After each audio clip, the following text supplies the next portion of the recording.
To the ones who've been holding it all, the silence, the emotions, the logistics, this space is for you. Hello and welcome.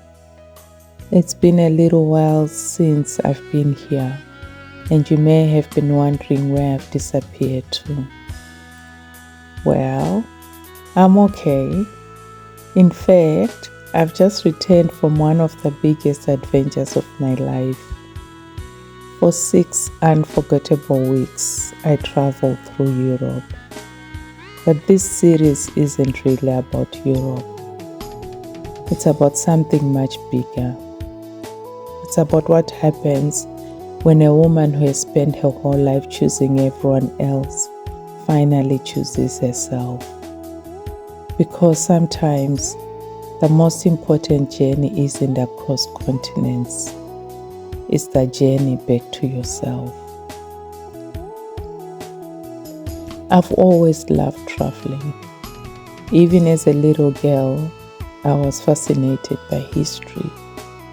I loved learning about ancient civilizations, castles, cathedrals, kingdoms, the stories that shaped our world. Later, I had the privilege of teaching history, sharing those same stories with young people and watching their curiosity grow. I'd spent years reading about these incredible places. I'd seen them in documentaries, in books, in photographs. I'd imagine what they might feel like. But life has a quiet way of placing our dreams on a shelf. There's work, family, marriage, children, responsibilities, bills, people who need you, and somehow your own dreams move a little further down the list. Not because they stop mattering, but because everyone else's needs seem more urgent. Years pass, sometimes decades, and one day you realize you've stopped asking yourself what you want. When I look back at my life, I realize I've always been moving from one responsibility to another. When my father died, our family changed forever. Like so many families, everyone naturally found their role. Mine became helping to carry what needed carry. Then I left my mother's home and stepped into marriage. Not long after, we migrated to Australia, a new country, a new beginning, building a life from scratch, working, studying, raising children, supporting family, giving, caring, holding things together.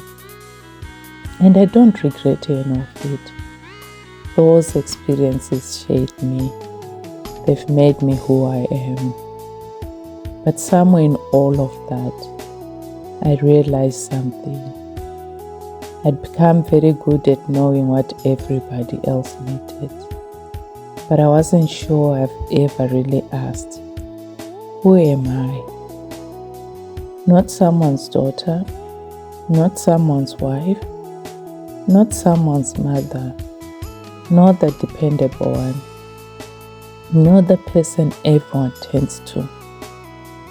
Just me. And that's a surprisingly difficult question to answer when you spend decades caring for everyone else. A few years ago, life gave me a gentle but unmistakable reminder that time is precious.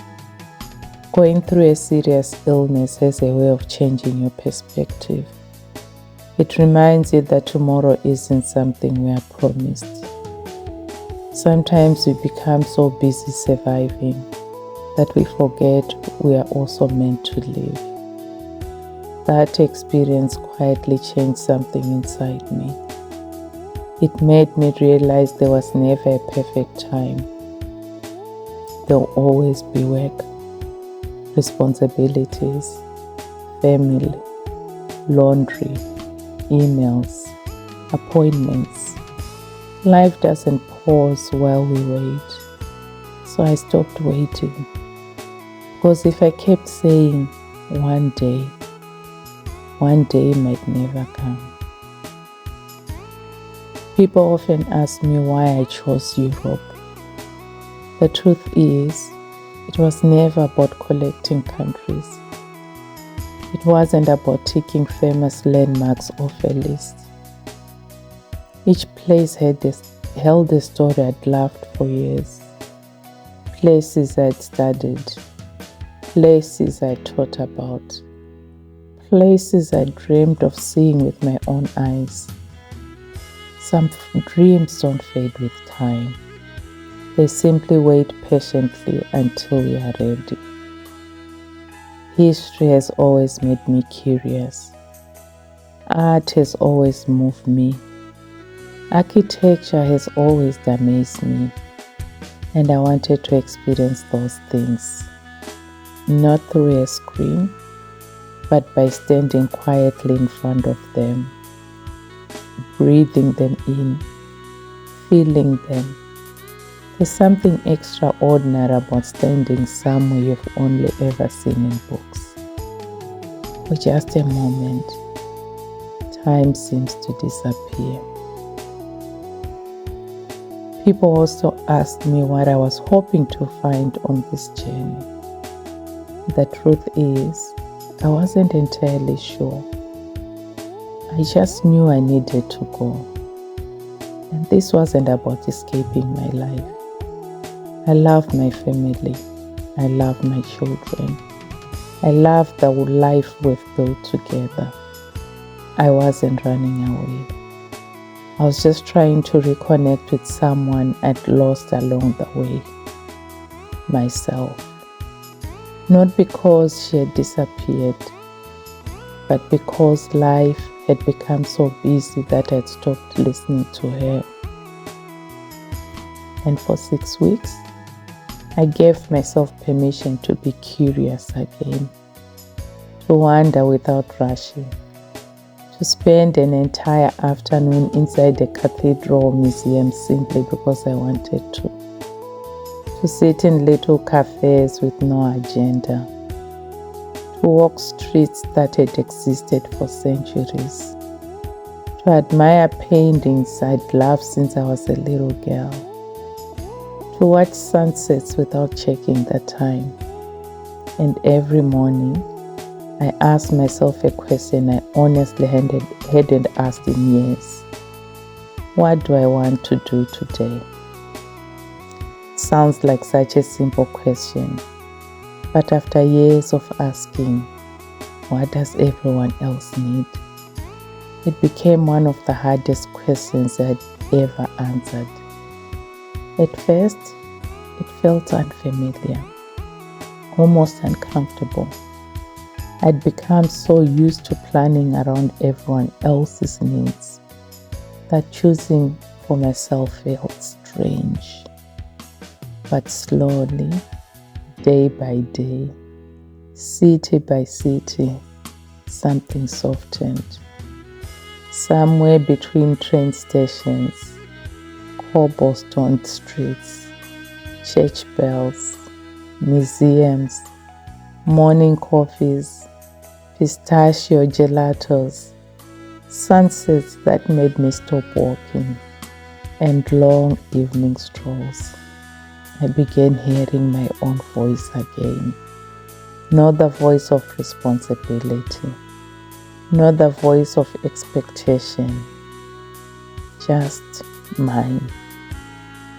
And I realized perhaps that's what I've been searching for all along. I never expected perfection. Travel has a beautiful way of reminding us that life doesn't always unfold according to our plans. Flights change, weather changes, Sometimes you miss a train. Sometimes you wander down the wrong street. And sometimes those unexpected moments become the ones you treasure forever. Some of my favorite memories were never on my itinerary. They happened because I stayed a little longer over lunch, forced to listen to a street musician, walked one more street before heading back, said yes instead of rushing on. Travel reminded me that not everything needs to be controlled. Sometimes the most beautiful moments are the ones we never planned. And I came home with thousands of photographs, hours of videos, a suitcase that somehow weighed more than when I left, a few beautiful souvenirs. But what I brought home was perspective. Travel reminds you how wonderfully diverse our world really is, how differently people live, how differently people think, how much beauty exists when we are willing to slow down long enough to notice. And it reminded me of something I'd forgotten, that I was still becoming. No matter our age, no matter how many roles we've held, we are still allowed to grow, still allowed to change, still allowed to choose ourselves. Every country taught me something. Every city left a little imprint on my heart. And I came home, a slightly different woman from the one who boarded that first flight. Over the coming chapters, I'll be inviting you to travel alongside me, wander through beautiful cities, explore history, visit famous landmarks, discover hidden corners, drink wonderful coffee, eat incredible food. I'll share practical travel tips, the surprises, the moments that made me laugh, the unexpected discoveries, and the quiet moments that changed me. But more than anything, this journey is an invitation to slow down, to notice beauty, to stay curious, to wonder again, and perhaps to begin asking yourself the same questions I asked every morning. What do I want? If you have spent years carrying everyone else, I hope this journey reminds you that your dreams still matter. Choosing yourself isn't selfish. Sometimes it's exactly what allows you to return home with more to give. If you've been waiting for a sign, perhaps this is it. Not necessarily to book a flight, but to say yes to something that's been quietly calling your heart. Thank you for being here. And in our next chapter, the adventure truly begins as we head to the airport together. Until then, remember, the most important journey you'll ever take is the one back to yourself. And wherever you are in the world, I hope you find a little more of yourself there.